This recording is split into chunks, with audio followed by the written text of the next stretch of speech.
What was your first impressions of Paul? I knew Paul before he took over. I knew he had the mind for it. I could tell that the wheels are always turning.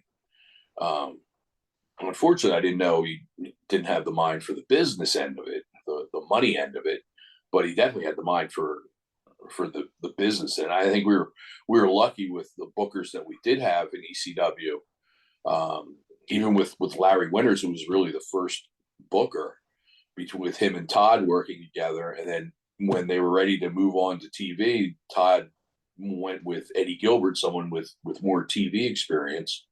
And knock wood again, I was lucky to stick around through Eddie. I could have easily been fired because he was bring his people in.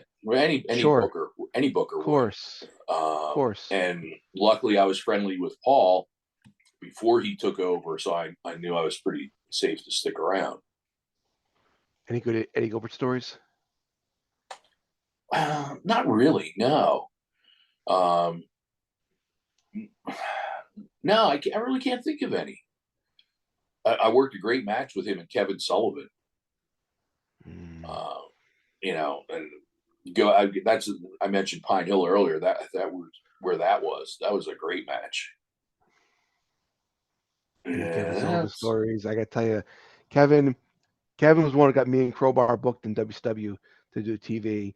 Kevin was always a pleasure. When I started this yeah, podcast, he came on right away without yeah. without, without hesitation. Kevin was great. Um, when unfortunately I can't remember the match, but it was in the early days of ECW at the arena, so it wasn't Cabrini, so it wasn't that early. But it was in like the stages where we were at the arena and we were giving people hot dogs and beer to show up. And Kevin's going over a match with someone, and I think it may have been Glenn Osborne because they were doing something. And at one point in the match, he stopped and he turned to me, and I'm going to do a very bad Kevin Sullivan impression here. Uh, Jimmy, what do you think of that? What do you think of that? And I'm like, what do you mean? What do I think of that? And I'm still green. I'm still only 3 years in. He said, do you think what we're going over makes the referee look bad? And I'm like, wow, a guy with this much experience is Yeah, considering what my opinion is in his match. right. Not that I have a lot to do with it. I'm obviously the referee, but I don't have a lot to do with the match. It wasn't anything crazy or anything, if I remember right. But I'll never forget that Kevin was the first big name who stopped and thought and said, "Hey, what do you think? Or how does this make the referee look?" And I was like, I'm just taken back by that, and I've always remembered that, and I've always thanked him for it. Kevin's class act, funny guy. I could listen to that man read the phone book, and I'll sit there like this. It's like a little kid listening to him talk. Just what a mind, Yeah. what a Oh, mind. yeah. Love a lot of his bookings, even the stuff people like, kind of hated and didn't get. Right. I love the stuff with Jimmy Garvin and Precious, Oh yeah. and people like really down that for some reason. But no, like there was one where he went to choke her with a coat hanger. I'm like, oh my god, this is Wow. crazy, but it Yeah. worked. Let me ask you this. You mentioned burying the ref. ECW, there was no countouts. There was no DQs really. Do you feel like maybe they took away too much power from the referee? No, because if you watch it, go back and look at it. John and I are always, and the other referees too, are always laying down the rules. You'll see us in there. We're counting. Get off the ropes. One, two. Hey, watch the choke. Get out of the corner. We're doing all of that stuff. Just Mhm. nobody remembers it. Everybody remembers the insanity that was around what we were doing. I may have been the only referee that disqualified someone when, when Francine bit Terry Funk's ear in a match, or that was around the same time we did that right after the Evander Holyfield incident, where he got his ear piece of his Right. ear bit off. That may be the only disqualification there ever was. Any issues with all the blood in the ring? Ever an issue for you being in there? No. There were a couple of times where I was concerned, really concerned. Like there were a couple of times where, it's the Monty Python, fountain of blood coming out of somebody's head. And Yeah. are you sure you want to go on?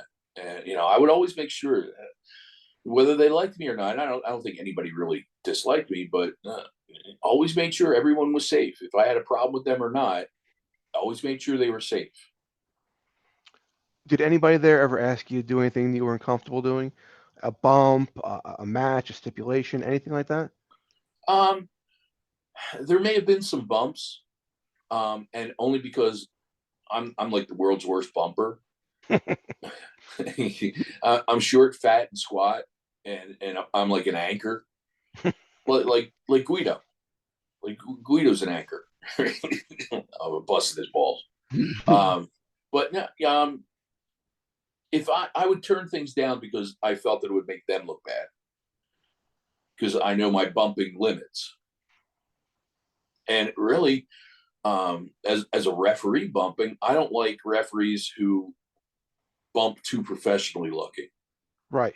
That makes them look like they're trained, and that takes away some of the illusion. Yeah, no, that makes sense. That makes sense. You mentioned the bloodbaths and all that stuff. Any specific moment where you were just like, all right, we need to get the hell out of here now because something Yeah, bad's gonna happen. there was one. I think it was a cage match. It may have been the 6-man cage, of the Dudleys and Mustafa against New Jack, and I forget who it was. His partners were. But he had hit a gusher where I'm like, "Are you sure you're okay?" And I said, I told the others, let's go home. It's he's losing a lot of blood, Right. and it could be an issue. And it wasn't, but let's side on precaution tonight. Sure. What was the medical protocol in ECW like? You come back, you lost a lot of blood. Is there any kind of medical staff there? Or Yeah, we for a little while, or I shouldn't say for a little while, but for a good amount of time, we had medics. We had two medics that were there, a husband and wife team that were EMTs. Or actually, okay. she was a nurse, he was an EMT. Um, and we had the ECW doctor who was a podiatrist. I don't know how much he could have helped because you had to have a doctor there in Pennsylvania. Okay. I think you still do. And but they didn't say what kind of doctor he had to be. So somebody knew this doctor who was a podiatrist. So he sat at the shows. Did they ever pitch anything for you besides being a ref? Like did they ever No, like evil ref, heel ref, manager? It was always just you refing. no, never did. They used me in a couple of promos that never aired. That's how good I am. Ever want to do anything besides refing? Well, when I first started, I wanted to be a manager before Okay. I became a referee. Had a character, the extravagant Jimmy Fortune. I was going to have my stable of heels, the evil guys, and we were going to be called the Agents of Fortune. And I took that from a Blue Oyster Cult out, my favorite band. I was like, I could work that in somehow. But it came to fruition that it was better to my career definitely lasted a lot longer as Sure. a referee. If promoters want to reach me, the best way to do that is on X or Twitter, and it's at Jim Molineaux. It's all one word, all lowercase. Or you can search me on Facebook. I'm on Facebook, and usually have all my information there, where I'm going to be, and how to reach me if you do want to use me. And I'm taking bookings.